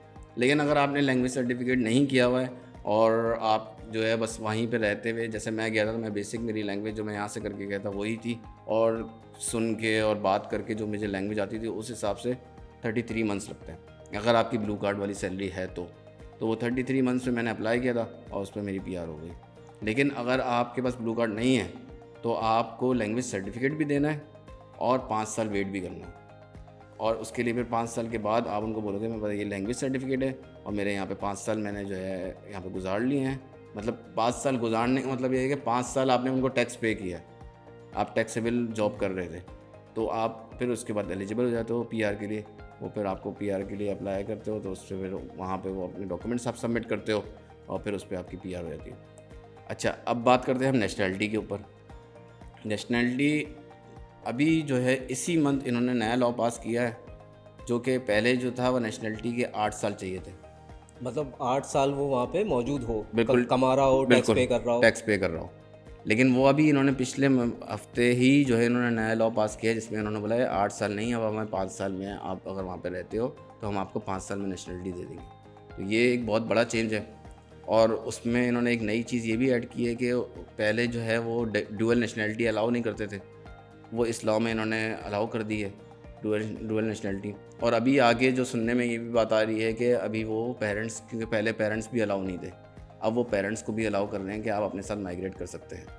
तो ये चीज़ें हैं, जैसे मैंने आपको शुरू में बताया कि चीज़ें आसान कर रहे हैं क्योंकि इनके पास लेबर शॉर्टेज बहुत ख़तरनाक हद तक नीचे आ चुकी है। उनको अभी जो रिसेंट रिसर्च के मुताबिक अराउंड 8 लाख to 9 लाख बंदा भी वहाँ पे उनको चाहिए। जब भी आपने वहाँ पे सोचा कि मैं ट्विंस करूँ ताकि उनकी ये लेबर तो बस शॉर्टेज अल्लाह है की वो देन है इसमें। कम कर सकूँ। मतलब हम वहाँ जाके इतने एक्साइटेड हुए कि आपने ट्विंस जो है वो माशाल्लाह ये तो बस मैं कह सकते हैं कि यार अल्लाह जिसको दे। ठीक है। अच्छा, चले मज़ीद आगे बढ़ते हैं। अच्छा, ये मुझे बताएं कि जैसे मैं वहाँ पे पहुँचा हूँ जॉब सर्च वीज़ा पे और अपनी जॉब सिक्योर कर लेता हूँ, और अब मैं चाहता हूँ कि मेरी इमीडिएट फैमिली यानी कि मेरी वाइफ और मेरे बच्चे वो भी आ जाएं, तो क्या मैं फ़ौरन ही बुला सकता हूँ आफ्टर सिक्योरिंग माई जॉब? बिल्कुल। इसमें जैसे वही मैंने आपको बताया कि इसमें 2 टाइप के जो वीज़ा होते हैं, एक ब्लू कार्ड वाला और एक नॉर्मल वर्क वीज़ा। अगर आप यहाँ से जस्ट सपोज़ कि अगर आपकी यहीं पे जॉब लगी है और यहीं से आप जा रहे हो और आपका ब्लू कार्ड वाली सैलरी आपको लगी है, तो आप अपने ब्लू कार्ड के वीज़े के यानी वर्क वीज़ा जो आप अप्लाई कर रहे हो जर्मनी के लिए कराची से, उसके साथ आप फैमिली रियूनियन वीज़ा भी अप्लाई कर सकते हो, जिसमें आपकी फैमिली के जितने भी मेम्बर्स हैं वो साथ आपके मूव करेंगे। तो ये एक ब्लू कार्ड का एक बड़ा एडवांटेज है। मतलब कुल मिला के बात यह है कि आपकी सैलरी वो होनी चाहिए ताकि आप उन फैमिली को अपनी अफोर्ड कर सकें वहाँ। बिल्कुल ऐसी है, क्योंकि वो सारे अगर अच्छा ब्लू कार्ड की क्योंकि एक सैलरी की लिमिट उन्होंने बनाई हुई है तो इस वजह से इनको इतना कोई इशू नहीं था। लेकिन अगर आपकी ब्लू कार्ड वाली सैलरी नहीं है तो वहाँ पे वो ये भी चेक कर रहे होते हैं कि आपके पास अपार्टमेंट कितना बड़ा है, अपार्टमेंट के हिसाब से आपकी फैमिली एडजस्ट कर पाएगी या नहीं कर पाएगी। अगर आपका अपार्टमेंट उतना बड़ा नहीं है, जैसे उन्होंने एक लिमिट लगाई हुई है कि 15 स्क्वायर मीटर पर बंदा होना चाहिए आपके पास अगर जितने भी मेंबर्स हैं उस हिसाब से मल्टीप्लाई होगा, और अगर आपका अपार्टमेंट उस रिक्वायरमेंट को फुलफ़िल नहीं कर रहा तो वो आपका वीज़ा रिजेक्ट कर देंगे। एक्चुअली रिजेक्ट नहीं करते, वो ऑब्जेक्शन लगाते हैं, वो बोलते हैं कि आप ये वाली रिक्वायरमेंट हमारी फिल करके दोबारा आएँ, फिर हम आपको जो है ना इसको इंटरटेन करेंगे। लेकिन उस टाइम वहाँ पे आपको रोक देंगे हर चीज़, क्योंकि वो देख रहे होते हैं कि भाई हमारे ऊपर बर्डन ना पड़े, आप आते रहे हो, हम अपनी लेबर शॉर्टेज के लिए आपको बुला तो रहे हैं, कहीं ऐसा ना हो वो आप हमारे ही गले में आ जाओ। तो उसको भी जो चीज़ को उनको ओवरकम करना है, तो वो वाली चीज़ देखते हैं कि भाई हर चीज़ परफेक्ट है। मतलब हमारे उनको वैसे तो वहाँ पे ये एक लॉ ये भी है कि आपने अगर 12 महीने जॉब कर ली है और आपकी जॉब ख़त्म हुई है तो गवर्नमेंट आपको फुली सपोर्ट करेगी। इवन आपको जो है वो वहाँ का अपार्टमेंट का रेंट भी कितने अरसे तक? ये डिपेंड करता है कि आपने 12 महीने में कितनी अच्छी जॉब की है, कितना अच्छा टैक्स पे किया है। सही है। तो वो टैक्स के हिसाब से होता है। अगर आपने टैक्स कम सैलरी वाली जॉब की है और कम टैक्स पे किया है तो आपको 6 महीने में बोलेंगे भाई या तो जॉब देखो वरना वापस की कहानी। अच्छा, अगर परमानेंट हो जाता है वो, उसको नेशनलिटी भी मिल जाती है और फिर जॉब चली जाती है? फिर कोई मसला नहीं, अच्छा, फिर कोई टेंशन नहीं है, क्योंकि अब वो आपका नेशनल है, वो उसको एज अ जर्मन कंसीडर करेंगे। अब किसी जर्मन को तो जर्मनी से नहीं निकाल सकते, तो वो जर्मन है, अब वो चाहे पूरी सारी ज़िंदगी बैठ के खाए और या तो फिर ये हरकत करनी नहीं है वहाँ पे कि पता चले नेशनलिटी लेने के बाद जो है वो वहाँ पे आप जॉब छोड़ के बैठ जाए और फिर पाकिस्तानी वाली हरकतें शुरू कर दे। तो इससे बचना, दूसरे लोग भी आने अभी जर्मनी, तो बी अवेयर। मुझे ये बताइएगा कि वहाँ पे जो एवरेज सैलरी है, चलें इसको डिस्ट्रीब्यूट कर लेते हैं मज़ीद ना। अगर हम कंसिडर करें कि एक से 2 साल या 3 साल मैक्सिमम ईयर्स ऑफ एक्सपीरियंस का बंदा यहाँ से जाता है, सॉफ्टवेयर इंजीनियर, वेब डेवलपर कह लें, मोबाइल डेवलपर कह लें, XYZ कोई भी डेवलपर कह लें, अगर उसकी एक्सपीरियंस जो है वो उसका 1, 2, 3 ईयर्स का है, तो मिनिमम वेज उसकी क्या होगी? अच्छा, इसमें भी जो है ना इन्फ्लेशन का बड़ा फैक्टर है तैमूर। जो हमारी जो जिस टाइम मैं गया था तो उस टाइम जो है वो इन्फ्लेशन थी, लेकिन उस लेवल की नहीं थी। तो उस टाइम जो है वो जूनियर लेवल को जो है वो 30 to 50,000 यूरो के अंदर दे रहे होते पर ईयर? Per year. और जो है अब जो है ना वही रेंज जो है वो स्टार्ट हो रही है 50,000 से। क्योंकि मैंने अभी बहुत सारे, क्योंकि वहाँ पे लोग आ रहे होते हैं तो वो कांटेक्ट कर रहे होते हैं कि उमर भाई हम आए, हमें थोड़ी सी स्टाफ में हेल्प चाहिए। जो मैंने आपसे बात की ग्राउंड सपोर्ट की, तो लोगों को वहाँ पे हेल्प चाहिए होती है स्टार्टिंग में ना, क्योंकि वहाँ पे जर्मन लैंग्वेज चल रही होती है, लोगों को जर्मन लैंग्वेज नहीं आती, थोड़े से लॉज का उनको नहीं पता होता, तो उनको हेल्प करनी पड़ती है। तो मैंने वहाँ पे जो मैंने वो किया है, रिसर्च की है, उसमें मुझे नज़र आया है, उसमें ये है कि जूनियर लेवल का अब जो आ रहा है ना उसको मिनिमम ही जो 50,000 यूरो से जॉब स्टार्ट हो रही है उसकी। मतलब 1 से 3 साल जूनियर ही कंसिडर होता है ऑफ कोर्स, तो वो 50,000 यूरो पर ईयर उसको कमा सकता है। सैलरी मिल सकती है आराम से। मुझे ले चलो यार फिर तो। तो और फिर इसके बाद जाहिर सी बात है फिर मिडिल लेवल आपका जो है वो स्टार्ट हो जाता है 60 to 80, और फिर जो सीनियर है वो 80 to 100, और डिपेंड करता है अगर आप फिर जो CTO लेवल पे जा रहे हो या मैनेजिंग पोजीशन में फिर 100+ भी आ सकते हो। लेकिन मैनेजिंग लेवल के लिए आपको लाजमी है कि आपकी जो लैंग्वेज है वो फिर प्रोफेशनल लेवल की हो। ठीक है। अच्छा, वहाँ पे इंग्लिश क्या बोली नहीं जाती? Purely they are totally dependent on their own language. Taimur, मैं यहाँ पे एक बात बताना चाहूँगा कि वो जो है इंग्लिश को पसंद नहीं करते। जर्मन स्पेशली इंग्लिश को बिल्कुल पसंद नहीं करते, लेकिन जो अब न्यू जनरेशन जो आ रही है वो चाहते हैं कि उनके बच्चे जो हैं वो इंग्लिश बोलें। क्योंकि स्पेशली जैसे मैं बर्लिन में हूँ, तो स्पेशली बर्लिन के अंदर आप कह सकते हैं कि पूरी दुनिया से, जैसे हमारे कराची में होता है ना कि पूरी पाकिस्तान से कराची में बंदा मिलता है आपको, इसी तरह बर्लिन के अंदर पूरे दुनिया से बंदा वहाँ पे मौजूद है। तो उसके लिए जो है आपकी जो कल्चरल डाइवर्सिटी है उसमें जो है वो इंग्लिश होना लाजमी है, क्योंकि अगर आप इंग्लिश वहाँ पे नहीं बोलेंगे तो फिर जो है वो जो बाहर से बंदा आ रहा है उसके लिए तो कोई अपॉर्चुनिटी नहीं है। स्पेशली एक ही अगर मैंने तो वहाँ पे ये भी देखा है US कनाडा से भी लोग आते हैं वहाँ पे सेटल होते हैं, जॉब करते हैं, और इसकी वजह ये है कि वो वेलफेयर स्टेट है जर्मनी। आपको वहाँ पे एजुकेशन और मेडिकल के लिए कोई टेंशन नहीं है, आपके पास जेब में 1 रुपया नहीं है, आप हॉस्पिटल जाएँ आपसे कोई पैसे नहीं मांगेगा। आप एजुकेशन में आपके पास 1 रुपया नहीं है, लेकिन आप अपने बच्चे को अच्छी तालीम देना चाहते हो तो आपको अच्छी तालीम। अच्छा, ये जो बेनिफिट्स हैं ये नेशनलिटी के बाद मिलते हैं या? नहीं, ये आप वेरी फर्स्ट डे आप वहाँ पहुँचे हैं और आपकी जॉब लग गई है, आपको वेरी फर्स्ट डे आपको ये सारे बेनिफिट मिलेंगे। मतलब एजुकेशन मेरी फ्री हो जाएगी, हेल्थ में मुझे कोई पैसे नहीं देने। बिल्कुल, ये इनका, क्योंकि ये एक्चुअली इन्होंने बिल्कुल एक बेसिक लॉ बनाया हुआ है कि जो भी आपका जॉब करेगा 2 चीज़ें, नंबर 1 उसको टैक्स देना है, नंबर 2 उसकी हेल्थ इंश्योरेंस होनी चाहिए। बाकी आप एजुकेशन पे जब जाएंगे तो ऑटोमेटिक जो आपका टैक्स ID आपको असाइन होती है, जैसे आपका टैक्स आप वहाँ पे जब किसी भी जॉब में अप्लाई करते हो या आपकी सिटी रजिस्ट्रेशन होती है तो उसमें आपको टैक्स ID सबसे पहले मिल जाती है। अगर आपका कोई भी बच्चा पैदा होता है उसको बर्थ सर्टिफिकेट से पहले उसकी टैक्स ID आपके घर पे आती है, क्योंकि इतना इन्होंने स्ट्रॉन्ग किया हुआ है टैक्स का सिस्टम कि भाई हर किसी को टैक्स देना है और टैक्स के अंदर लाना है। तो वो ये 2 चीज़ें जो है ना, वो आपकी टैक्स आईडी और हेल्थ इंश्योरेंस, ये बेसिक लॉ है बिल्कुल। ये वहाँ पे जो बंदा लैंड कर रहा है उसको लाजमी चाहिए विजिट वीज़े के अलावा। सही। अच्छा, मुझे आगे ये चीज़ बताएँ, क्योंकि अब जर्मनी की ही मार्केट की हम स्पेसिफिकली या कैटेगोरिकली हम जर्मनी की ही मार्केट के बारे में बात करते हैं। तो जर्मनी बंदा क्यों जाए? मतलब ऐसी क्या ख़ास बात है जर्मनी में? क्योंकि ये एडवांटेजेस या यूँ कह लें पर्क्स जो हैं वो आपको यूएस में भी मिल रहे हैं, और जितने भी अच्छे कंट्रीज़ हैं वहाँ पे सब में ही मिल रहा है। तो जर्मनी की आईटी मार्केट कैसी है? इस हवाले से बेहतर है जर्मनी की आईटी मार्केट, या किस हवाले से बेहतर है कि बंदा जर्मनी क्यों जाए? सबसे पहली चीज़ तो ये है कि यूएस और कनाडा के मुकाबले में जर्मनी बहुत करीब है। हमारी टोटल जो फ्लाइंग आवर जो होते हैं वो तकरीबन 6 से 8 घंटे के होते हैं, जो कि यूएस कनाडा पे इम्पॉसिबल चीज़ है। वहाँ पे जो है आपको मिनिमम भी 12 घंटे लगते हैं आपके, अगर डायरेक्ट फ़्लाइट भी है तो सबसे बहुत इंपॉर्टेंट चीज़, क्योंकि लोग यहाँ पे जो दुबई जाते हैं वो इसी वजह से जाते हैं कि यार दुबई में बंदा कम से कम वीकेंड में चक्कर भी लगा सकता है, क्योंकि 2 घंटे की उसका फ्लाइंग आवर्स होता है।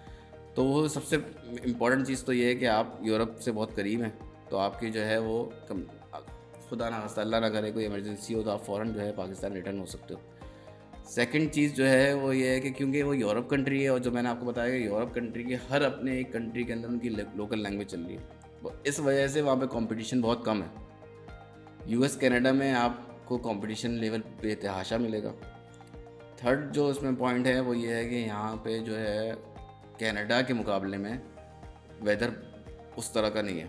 वहाँ पे बहुत हार्श वेदर है, आपका वहाँ पे -20 तक जा रहा होता है।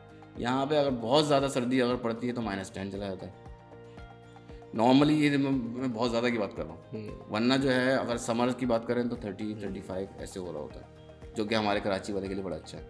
तो ये कुछ फैक्टर्स होते हैं जो सारे कैलकुलेट करने पड़ते हैं। जाहिर सी बात है आपके पीछे फैमिली बाउंडिंग भी होती है, तो उसको भी चीज़ें देखनी पड़ती और है। दुबई से तो बहुत अच्छा ऑप्शन है कि आपको यहाँ पे नेशनलिटी मिल रही है। बिल्कुल। हेल्थ एजुकेशन की आपको यहाँ पे कोई टेंशन नहीं है, जो कि एक बहुत बड़ी टेंशन है वहाँ पे आपको दुबई में ये सब कुछ। और afford एजुकेशन करना बहुत पड़ता महंगी है बच्चों की वहाँ पे। आपको यहाँ पे एजुकेशन फ्री मिल रही है, और मतलब किंडरगार्टन से लेके आपकी यूनिवर्सिटी लेवल तक आपकी एजुकेशन फ्री है।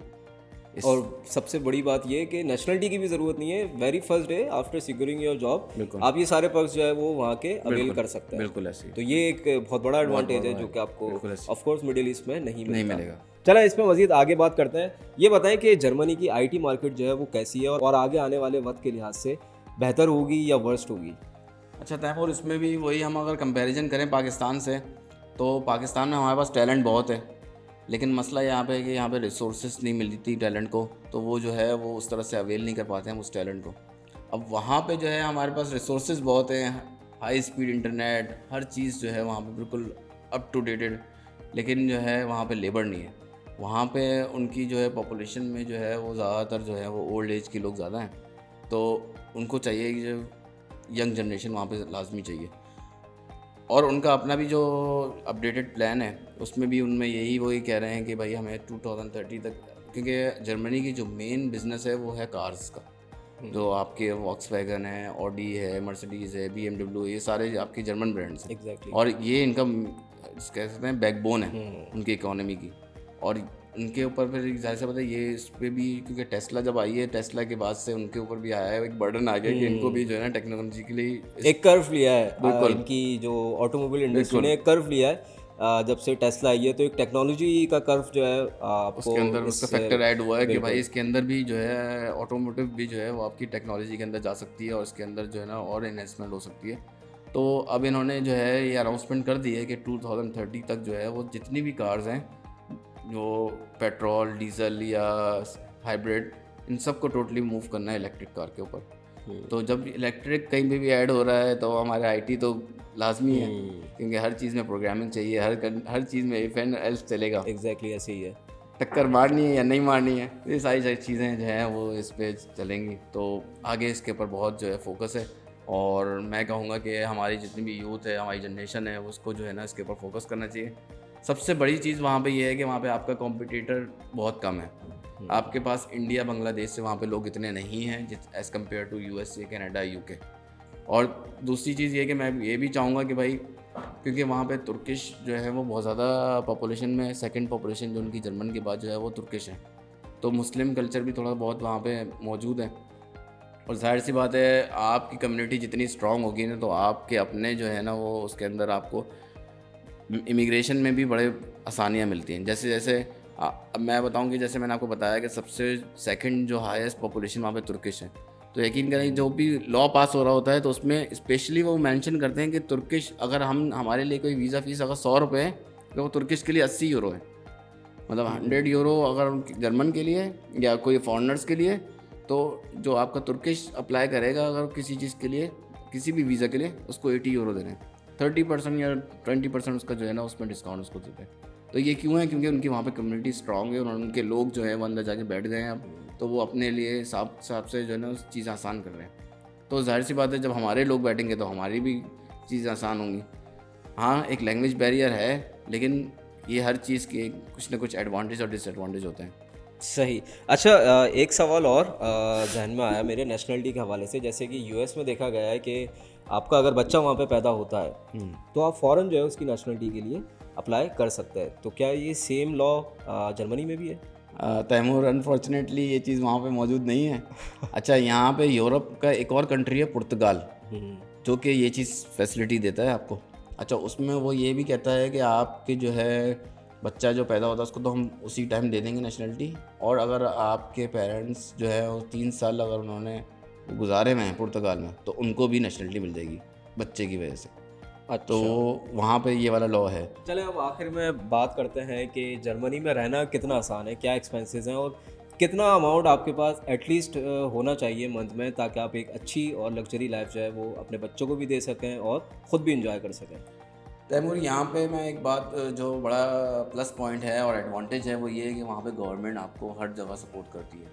आपको, जैसे मैंने आपको शुरू में बताया कि आपको मेडिकल लेवल पे, एजुकेशन लेवल पे आपको कुछ भी पे नहीं करना पड़ता, वो सारा जो है वो गवर्नमेंट पे कर रही होती है। लेकिन दूसरी तरफ इनका एक डिसएडवांटेज ये है कि वहाँ पे जो टैक्स कटता है आपकी सैलरी का वो 45% ईच ईयर या each per month? Per month 45? बिल्कुल। मतलब अगर बंदा 1 लाख कमा रहा है तो 45,000 वो गवर्नमेंट को दे देगा? बिल्कुल ऐसे ही है। अच्छा। लेकिन वो गवर्नमेंट यहाँ की गवर्नमेंट की तरह नहीं है कि आपने जो है पैसे गए तो गए, लेकिन वहाँ पे जो है वो आपको नज़र आ रहा होगा, आपको ट्रांसपोर्ट सिस्टम इतना मतलब आपके 3 टाइप के सिर्फ वहाँ पे ट्रेन चल रही है। अंडरग्राउंड ट्रेन चल रही है, ट्राम चल रही है जो रोड पे चल रही है, एक सरफेस ट्रेन चल रही है जो ऊपर से जा रही है, साइकिलिंग के लिए आपका अलग से पाथ है रोड के ऊपर। हर चीज़ आपको वेल मेंटेन और बिल्कुल ऐसा लग रहा है कोई प्लान हुई हुई हर चीज़, ऐसा नहीं है कि अनप्लान कोई चीज़ दिखे। तो वो आपको जो आप टैक्स दे रहे हो तो आप खुशी खुशी दे रहे होते हो, क्योंकि आपको नज़र आ रहा होता है वो चीज़ इंप्लीमेंट हो रही होती है। लेकिन जाहिर सी बात है कुछ लोग जो दुबई से आ रहे होते हैं उनका वहाँ पर 0% टैक्स होता है, उनको थोड़ी सी मुश्किलात होती हैं, क्योंकि उनके लिए बड़ी नई चीज़ होती है कि यार ये टैक्स कट रहा है इतना, हम कैसे वो करेंगे। तो मैं यही बोलूँगा कि जब आप वहाँ पे आएँ तो ये बात एक बस दिमाग में रखें कि आपका टैक्स जो है वो 45% कटेगा। लेकिन फिर उसकी, और ऐसा नहीं है कि उस 45% टैक्स का आपको कुछ भी बेनिफिट नहीं है, उसका बेनिफिट है। आप जब वहाँ बाहर निकलेंगे तो आपको नज़र आएगा कि यार यहाँ पे भी मुझे आसानी मिल रही है, यहाँ पे भी आसानी मिल रही है। और जब आप एयर एंड पे टैक्स रिटर्न करते हैं तो उसमें भी आपको अच्छा खासा हैंडसम अमाउंट आता है। मिनिमम भी मैं कहूँ तो 1000 यूरो आता है आपका वापस टैक्स रिटर्न के अंदर। और अगर आपने जैसे वहाँ पे क्योंकि टैक्स क्लासेस बनाई हुई है 1 क्लास से लेकर 5 क्लासेस तक, तो अगर आप शुरू में आप गए हैं और सिंगल रहे हैं और फिर बाद में आपकी फैमिली आ गई है तो आप उस एयर का भी टैक्स अप्लाई कर सकते हैं कि भाई मैंने सिंगल का पहले टैक्स भरा था, अब मुझे फैमिली आ गई है तो मेरा टैक्स क्लास डिफरेंट होगी जो कि कम होती है, जिसमें 42 या 40% टैक्स कटता है। तो आपको जो एक्स्ट्रा टैक्स कटा है वो आपको सब वापस मिल जाएगा। ये बहुत अच्छी चीज़ है वहाँ पे। दूसरा वहाँ पे ऐसा भी है कि आपकी जो भी इलेक्ट्रिक है वो आप मंथली बेस पे कर रहे हो, तो लेकिन वो एक उन्होंने बस एक 3 शॉट रखा हुआ है कि भाई आपके घर में इतने फैमिली मेम्बर हैं उसके हिसाब से ये बिल आपका बनता है। लेकिन वो असल कैलकुलेशन जो है वो एयर एंड के ऊपर करते हैं, और एयर एंड पे जब वो बोलते हैं कि अगर आपने कम कैलकुलेशन मतलब आपका जो है वो बिल कम बना तो आपके अमाउंट वापस आ जाती है। तो हर चीज़ में बड़ा वो चेक एंड बैलेंस है और बहुत ज़्यादा मतलब ऑनेस्टी है। और सबसे बढ़ के जो है ना, मैं तो ये बोलूँगा कि यहाँ पे हम नाम के मुसलमान हैं, लेकिन वहाँ पे जो है ना वहाँ पे वो तो एक अलग ही टॉपिक वो सजदा नहीं कर रहे, लेकिन जो है यकीन करो किसी को धोखा भी नहीं दे रहे। लेकिन ये है कि बहुत बहुत मुझे बहुत अच्छा मतलब मिनिमम कितनी आपकी सैलरी होनी चाहिए, या यूँ कह लें कि मिनिमम अगर आपको अच्छी लाइफ स्टाइल मेंटेन करनी है, मतलब आप बाहर भी जा रहे हैं, खाना खा रहे हैं अपनी फैमिली के साथ, नाइट आउट कर रहे हैं, डिनर आउट कर रहे हैं, तो मिनिमम कितना एक्सपेंस में आपका ये सब कुछ लग्जरीज जो है वो तैमूर। मैं इसमें एक बात ये ऐड करना चाहूँगा कि ये टोटली डिपेंड कर रहा होता है कि आप किस सिटी में रह रहे हैं। अगर वहाँ पे बर्लिन की सिटी अगर के हम बात हिसाब से, करें, क्योंकि सिटी के हिसाब से भी वहाँ पे चीज़ें हैं, क्योंकि म्यूनिख एक सिटी है जो कि वहाँ पे ऐसा है कि वहाँ पे हर चीज़ आपको बहुत महंगी मिलेगी। तो लेकिन उस वहाँ पे उनकी सैलरी रेंज भी बड़ी होती है। जो यहाँ पे जो सैलरी जिस बंदे को 50,000 पर एनम मिल रही होती है, वहाँ पे वही सैलरी उसी स्केल के बंदे को 70,000 पर एनम मिल रही होती है, क्योंकि वहाँ पे लाइफ स्टाइल चेंज है, वहाँ पे हर चीज़ महंगी है। अगर बर्लिन की बात करें तो अगर मिनिमम मैं- कितने पे हो जाता है गुजारा? मिनिमम देखिए, मिनिमम तो वही है ना कि आप जितना अपना मतलब थोड़ा सा अपना lifestyle maintain लाइफ रखते स्टाइल हैं। अगर बेहतर रखना चाहते हैं, मैं बोलूँगा 80 से 90,000 आपकी पर एनम होनी चाहिए। पर एनम आपकी 80-90,000 सैलरी आपकी होनी चाहिए। जिस पे जो है वो आप कुछ मतलब ऐसा नहीं है कि बहुत ज़्यादा सेविंग कर रहे होगे, लेकिन ऐसा होगा कि आप अपनी जो हॉलीडेज़ हैं वो थोड़ी अच्छी गुजार लोगे, यूरोप कहीं ट्रैवल कर लोगे छुट्टियों में, कुछ बचा के पाकिस्तान भी भेज सको, पाकिस्तान में भेज सकोगे, यहाँ पे कुछ अपनी कर लोगे प्रॉपर्टी वगैरह। तो ये 80 to 90,000 मैं बोलूँगा कि अच्छी सैलरी है। सही है। तो चलें, ये डिटेल में हमारी बात हुई उमर से, and thank you very much Umar for coming. और जर्मनी जाने के बाद या बाहर मुल्क जाने के बाद पाकिस्तानियों का एटीट्यूड जो है वो चेंज हो जाता है, तो आप आ गए हमारे पास, ये बड़ी बात है। लेकिन हम भी पाकिस्तान के, ऑफ कोर्स आपको पता है कि बाहर के कंसिडर करें हमें भी, क्योंकि हमारा सारा सेटअप जो है अल्हम्दुलिल्लाह वो मलेशिया में है। खैर, तो thank you very much Umar for coming. और अगर आपके पास कोई भी क्वेश्चन हो तो इनका अपना भी यूट्यूब का चैनल है, तो वो मैं डिस्क्रिप्शन पे भी जो है वो मेंशन कर दूंगा, तो आप वहाँ से भी इनकी वीडियोस जो है वो देख सकते हैं, जर्मनी की, इनसे Q&A कर सकते हैं।